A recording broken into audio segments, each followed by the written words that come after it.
heard the sound of the Hatikva, the intro which we use, which is called The Hope. It is Hanok Young for our Israel update this week. Hanok, a little extra guiding today, all of a sudden. Yeah, it was the folks from Tourist Israel called 3 times yesterday. Oh, One was to change tomorrow's guiding, which I opted not to do. Kind of an interesting story. Tomorrow I'm scheduled for it's no longer called Jesus in Jerusalem. oh, It's called Christian Jerusalem. So I actually had someone ask me the other day. They said they were on the Christian Jerusalem tour. Said, what were you doing? Were you guiding the Jewish Jerusalem tour? So I bit through my lower lip and I said, well, all of Jerusalem is Jewish and always has been. yeah, There were two brief periods of history when there was Christian domination in our country and in our capital. And a bunch of churches were built. So that's, she kind of looked at me like, anyway, so they had this, listen to this cockamamie idea. They wanted me to instead take a minibus of people that were dropped off from a ship in Haifa. They would come to Jerusalem. I would take them to Yad Vashem, where they have a staff guide. yeah, I would then go with them to the Ayalon Institute, the Bullet Factory, where they have a staff staff guide. guide. Then I would go with them to Latrun, to the Armored Corps Tank Museum, where they have a staff Staff guide. guide. I see kind of You see a pattern here? yeah, a little Okay, pattern. Yeah. so I said, this conversation was in Hebrew, so I basically said something which loosely translates to, where I grew up, that would be called babysitting, not guiding. Yeah. So, and then listen, at the end of the day, there would be a lunch there somewhere. Then I would go back in this minivan to Haifa, to the port, and then come home. Okay. Not a chance. Anyway, No. listen. So yeah, so today was. All It's, by right. the way, it's getting really hot to be at Yeah. Masada. Yeah. Really hot. And what was interesting is I experienced the longest line to get my group of 19 down to the cable car. We Wow. waited 25 minutes on the line to go back down. Anyway, Oh. before I forget, we've got a whole slew of birthdays. Da Uh-oh. da da da da. You say it's your birthday. Okay, so picking up from last week. Dun dun dun dun dun dun dun dun. It is Sarah Connor. Sarah Connor turned 18. Wow. Unbelievable. Now, the thing that's amazing, I can mention this because I don't think it should be a surprise anymore. I was thinking that I should get her something really special for her 18th birthday. So I actually approached what we call the Lishkat Giyus. That's the mobilization center, to see if I could get her drafted into the IDF this year. So at first, they basically took that as well as when I tried to adopt you, so you could come to Israel, Mike. Do you remember Yeah. that? Yeah, I Brief got period. yeah. Yeah, Yeah, their okay. answer was no also. Okay, but I told them, I said, wait a second. Do you realize we're talking about Sarah Connor? In another dozen years or so, she's going to be saving the entire world from all the Terminators. Don't you want her in the IDF? And they said, call us next week.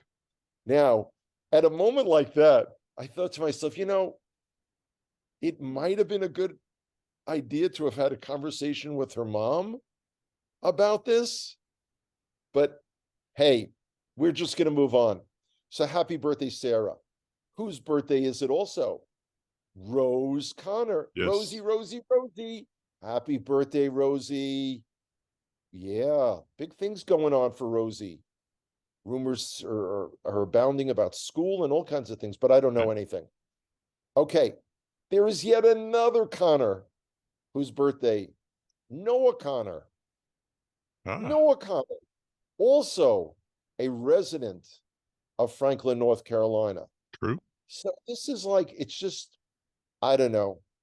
There's no way to keep track of them all. There That's isn't. true. That's true. So, well, with all that, there probably can't even be anything happening in Israel then. Yeah. So what's going on in Israel? Lots going on in Israel. I didn't bring a whole slew of statistics, although I have been preparing a bunch because I've been getting a lot of feedback from people saying, I really appreciate when you bring up a percentage of this or how many people that. So I've got a whole thing that I'm working on, something to say for next week. But what's interesting is people who I finally gotten to listen to Israeli news or read the news reports from Israel will say, wow, did you hear that the Minister of Defense, Gallant, said that in a next war, Lebanon would be bombed into the Stone Age? Now, first of all, that's that bombed into the Stone Age. You in the back of your head, you're like, Flintstones, meet Yeah. the Flintstones. Yeah. You're not going to have a yabba dabba do time, a gay old time. Yes, that's us. This is the way posturing is done in our neighborhood. This is to say, by the way, when we eventually do attack Iran by ourselves, we are aware that a multi-front full-scale war will break out. Mm-hmm. This is not the immediate prelude to it. This is the posturing of saying, y'all need to understand when this goes down, if you do what you're planning, you're going to suffer in a way, you're going to experience a hurt that you've never, ever thought possible.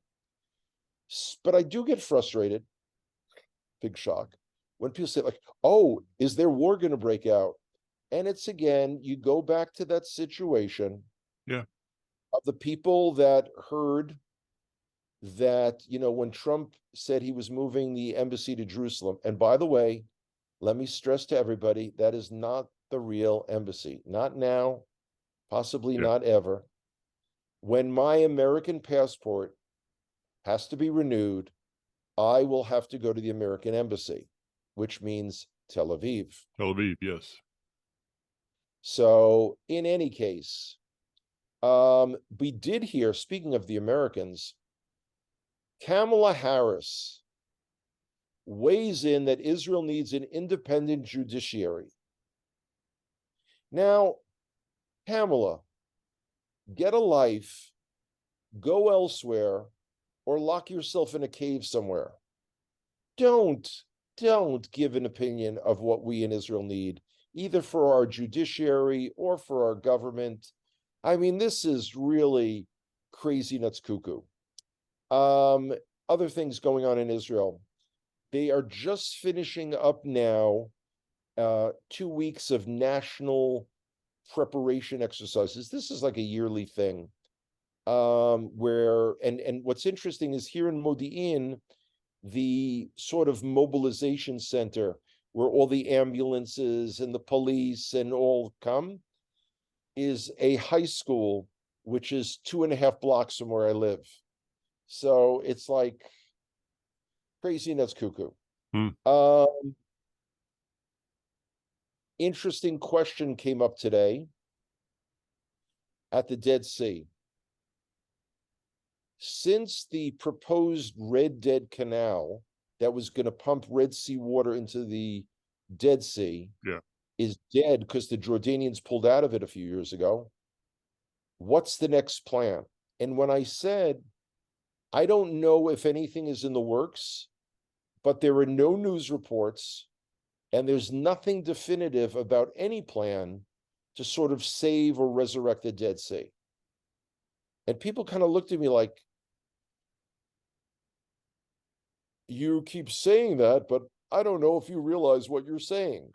And I do realize what I'm saying. And you've got to realize, folks, that Israel is really distracted. You've got Iran claiming that they have a hypersonic missile. Whether they do or not, at this time, we don't know. That's more of a concern than where is Israel going to be able to get water from to replenish the Dead Sea. Now, it would be a tragedy beyond belief if the Dead Sea were to continue to dry. Oh yeah. However, however, how would that potentially fit in with the prophecy of the Dead Sea coming alive? Hmm. Okay. So, that's something that just dawned on me the other day. And I'm not saying we shouldn't do anything, but that is a little, beyond the pay grade of a tour guide. Um, oh, by the way, since most of our listeners will never have me as a tour guide, I'm going to give them some basic tour guide advice. If you've got a tour guide, boys and girls, and she or he is spending 8 hours a day with you, walking, talking, explaining, or what I like to call the 3 E's: educate, enlighten, and entertain. You best be tipping that tour guide. I got to tell you, kids, and if one more person asks me on a tour, is there a reason that you don't have a handgun? Now, of course, the simple answer is, and when you explain that, unlike America, in Israel, you have to have a valid reason to get a handgun permit. Now, that valid reason generally is based upon where you live. If I lived in Ofra or Shiloh or Itamar, I'd get a gun in an instant. It would be provided for me. Modi'in, they don't want to hear it. No. So, it's like it. What's interesting is, first of all, everybody talks about how many guns they see people walking around in Israel with. The folks from the UK are horrified that even some of their police are armed. So, they can't imagine it. The Americans are saying, wait a second. Can you get a gun safe and get as many guns as you want and as much ammunition as you want and a hunting license and I was like, no, you can't get as many guns as you want. No, you can't get as much ammunition as you want. No, we don't hunt. And I can't say, gee, I'm nervous. I want a gun for home protection. Yeah. Doesn't exist here. Nope. Totally. What's interesting is it's a different society, in the same way that when I explain to people how you've got to put your mindset back 2,000 years. If you're studying the first century, if you're studying what was Israel like when Yeshua was teaching his disciples, to avoid a situation like I heard a few years back in the Church of the Holy Sepulchre, which, again, based on Catholicism and Greek and Russian Orthodoxy, among other denominations, is the site, Golgotha, where Yeshua was crucified, prepared for burial, and placed in the tomb. But now it is a church building built at the time of the First Crusades, 1099, of 30 separate chapels. And I did overhear a teenage girl, her accent was American, sorry, who said, Mom, I had no idea Jesus was crucified indoors. And she's looking all around. So this is, basically, I grip my do-rag and I pull it on tighter so my head doesn't explode. And it's very hard. I see when people study the Tanakh, the Hebrew Bible, but they're thinking about it in the world today of 2023. Well, let me tell you this. I went over there. I just celebrated 25 years of going to Israel for the first time. I had no idea. Why? Because I'd never been there. So there was things that I didn't know because there was no way for me to know it. I looked out. I'm reading the King James, and it says the Sea of Galilee, and I look out and I go, that's not a sea, and it totally changed my perspective of everything. So it's a lot of people just never thought through these things. You go to Israel and you don't have a good tour guide, good tour leader. You go on a day trip or something like that, and they're you're going to see this person for one day. They're not going to know anything at the end of the day. It's kind of like going to any country out there, and then, or for me to go to Washington D.C. and say, wow, look at all the buildings. Is if you've never been there, it's just a obvious thing you don't know. And that's why it's But so important to spend time in the land for those of right, us who are following scripture. when I went to Sri Lanka back in 2016, I read everything I could about Sri Lanka. What are the customs? What Yeah. hand do you eat with? All these different nuances. For some reason, for many people, when it comes to going to Israel, though, they don't do that. And that creates situations where you're on the Sea of Galilee, the Kinneret, and someone points and says, "Are we in international waters?" And I get it because they're not familiar with the map of Israel. I get that. But these resources are available. And then, of course, I have people asking me, about Palestine. Is this Palestine? Is that? And other than giving me great things to talk about on my upcoming speaking tour in America, it's it's it's disappointing. So I one of the things I struggle with are ways of taking information and distilling it down. I'm not really good at it, but I think I'm on the right track of how to explain things better to people. My last uh, speaking tour in the US, where I used 22 different maps from history and used that as an explanation, I thought was very effective. I thought it went well. Um, but we are constantly besieged. Any lover of Israel is besieged with Jew hatred. By the way, I stopped using the term anti-Semitism because it's a term that most people don't understand, and it kind of waters it down. Like, oh, I'm not an anti-Semite, or he is an anti-Semite, or she is. Jew hatred, Jew hatred. Hmm. When it's at a fever pitch worldwide. Oh, there's no Um, doubt about that. And the thing is, it's not being reported here in the States. It's not being reported. And it's just a fact. It's a fact of where we are in our society today. yeah. So, we have to find ways of taking information and sharing it, and then preparing those people to be able to share it. Now, maybe it doesn't mean that everyone stands up in a room full of 120 people. But again, it's like what we've spoken about, particularly over the last number of weeks, of people passing on information. Like, Mike, you do all these videos and all these podcasts. Wouldn't it be great if people would share them? I mean, and I don't mean a handful of people. I mean everybody that listens, everybody that knows you. Wouldn't it be great if they found one other person they could share with? Well, I mean, I can only do what I can do. No, no, no, no, no. It's, and that's what I wrestle with. Here it is. Israel is reaching a crisis of unparalleled in history, and it turns out one of the teachers that I respected the most, and I'm going to have to give a little detail so people don't confuse with whom I'm referring to someone else.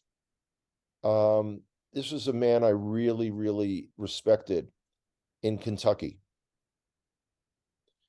And it turns out that one of the things that he taught over the years was he discouraged people from going to Israel or even dreaming about living in Israel because he kept coming back to that phrase of the time of Jacob's troubles. And he's like, stuff's going to be hitting the fan. You don't want to be in Israel during that time. And it was really, I mean, you like knocked the wind out of me, because here's a guy that otherwise was incredibly focused and sensible. And my response back, if he were with us still, would have been, really?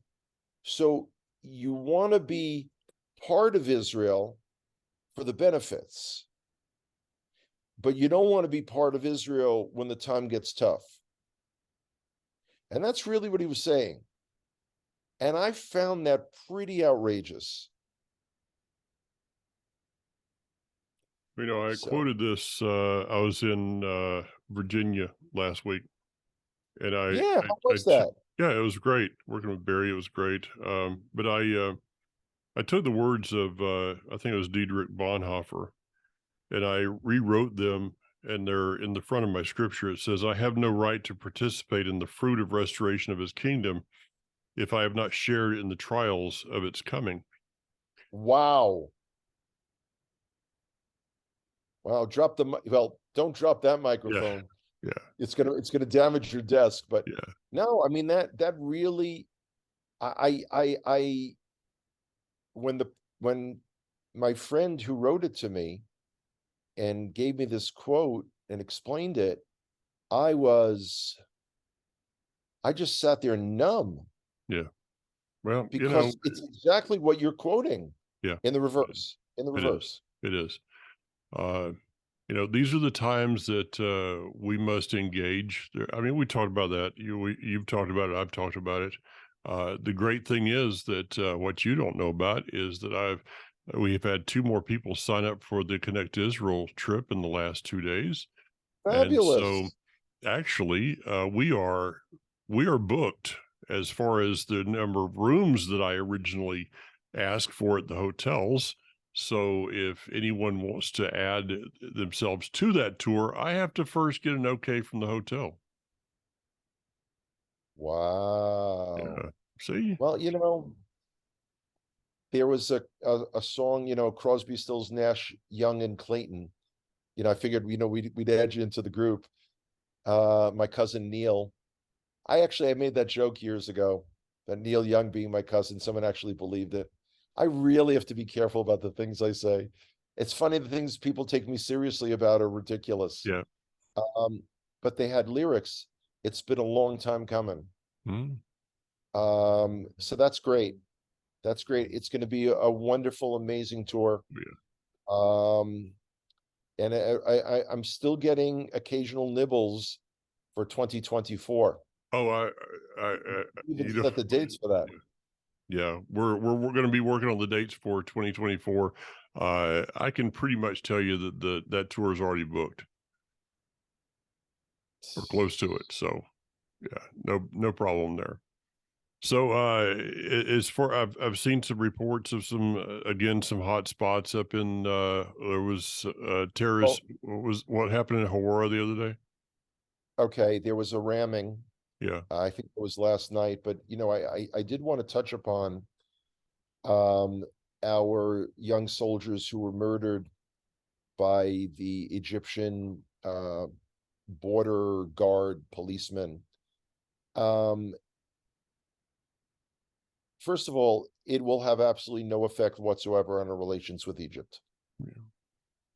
We have a close working relationship with Egypt, although we have a very cold peace. Hmm. It turns out that there are a lot of flaws in the security arrangements between Israel and Egypt. This was kind of like a pass-through gate that he got through, that all it required was cutting some plastic ties. He ambushed our young soldiers, killed three, two young men, one young woman. The Egyptian border, because it is quiet, is the border where we have co-ed combat units, the Caracal and the Bardalas. Those are the only two co-ed co-ed co-ed combat units in the IDF. And then of course people were saying stupid things about not having women and not, the bottom line is we dropped the ball a number of times security wise. The two soldiers were murdered. It was several hours later. There was a firefight. What is interesting, though, is that Egypt initially, for days, did not announce the name of that Mm, police officer. mm. Um, there's something behind that.